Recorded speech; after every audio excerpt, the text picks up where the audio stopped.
Hello दोस्तों, smart agriculture classes में आपका स्वागत है। हमारा टॉपिक है भूपरिष्करण।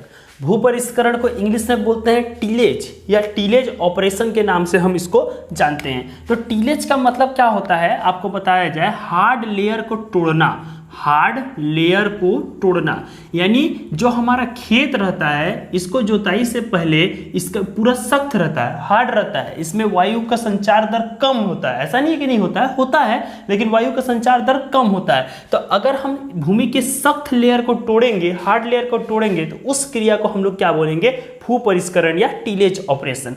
देखिएगा, आप इसको समझने का प्रयास करिएगा। टीलेज का मतलब अगर आप सिंपल भाषा में समझिएगा तो उसका मतलब होता है जुताई। अब इसमें क्या होता है आप समझिए कि खेत की तैयारी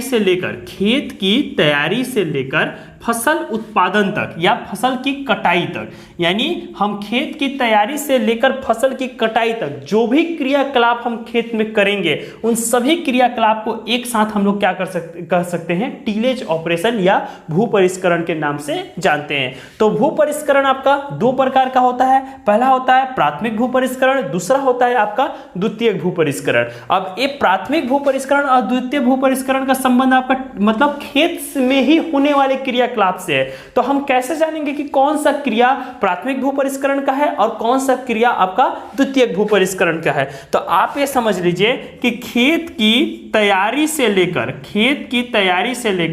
फसल की बुआई तक या बीज की बुआई तक, आप खेत की तैयारी से लेकर बीज की बुआई तक जो भी कार्य आप अपने खेत में करते हैं, उन सभी कार्य को हम क्या बोल सकते हैं, प्राथमिक भूपरिष्करण। वो आपका खेत का जुताई करना हो या ढेले को फोड़ना हो, हार्ड लेयर को फोड़ना हो, खरपतवारों के अवशेष को फेंकना हो, कुछ भी कार्य अगर आप बीज की बुआई से पहले अगर खेत में करते हैं तो उन सभी कार्य को आप क्या बोलेंगे, प्राथमिक भूपरिष्करण। याद रखिएगा, एक क्वेश्चन भी आता है कि प्राथमिक भूपरिष्करण यंत्र कौन सा है? तो जिस यंत्र की सहायता से हम खेत की तैयारी से लेकर बीज की बुआई करते हैं, उन सभी यंत्र को हम लोग क्या बोलेंगे, प्राथमिक भूपरिष्करण यंत्र। जैसे सीड ड्रिल आप लोग जानते हैं कि सीड की बुआई यानी बीज की बुआई के लिए इसका प्रयोग किया जाता है, छोटे दाने वाले बीज जैसे सरसों वगैरह का। तो ऐसा यंत्र जो बीज की बुआई का काम करे, उस यंत्र को हम लोग क्या बोलेंगे, प्राथमिक भूपरिष्करण। आप कैसे जानेंगे, आप इस डेफिनेशन से जानेंगे कि तैयारी से लेकर बुआई तक जो भी प्रोसेस होगा उसको क्या बोलेंगे, प्राथमिक भूपरिष्करण। और जिस यंत्र से होगा उस यंत्र को हम क्या बोलेंगे, प्राथमिक भूपरिष्करण यंत्र। आगे बढ़ते हैं, हम लोग द्वितीयक भूपरिष्करण की बात करते हैं। तो द्वितीयक भूपरिष्करण में फसल की रोपाई से लेकर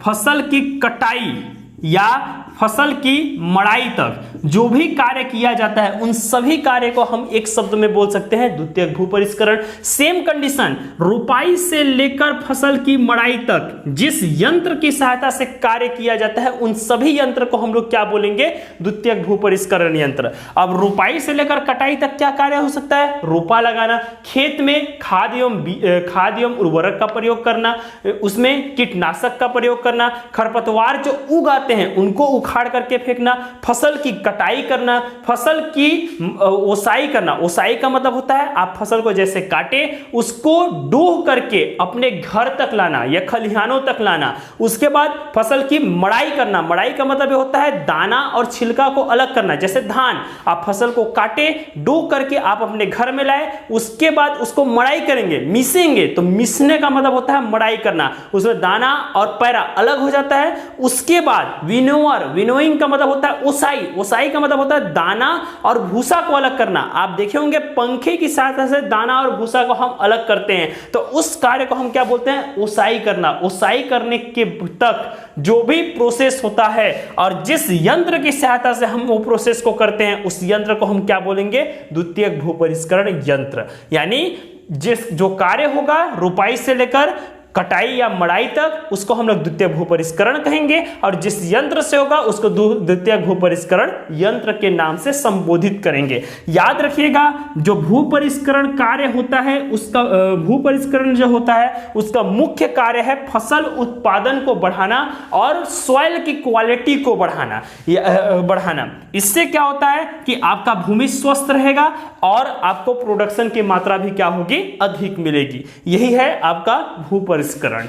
धन्यवाद।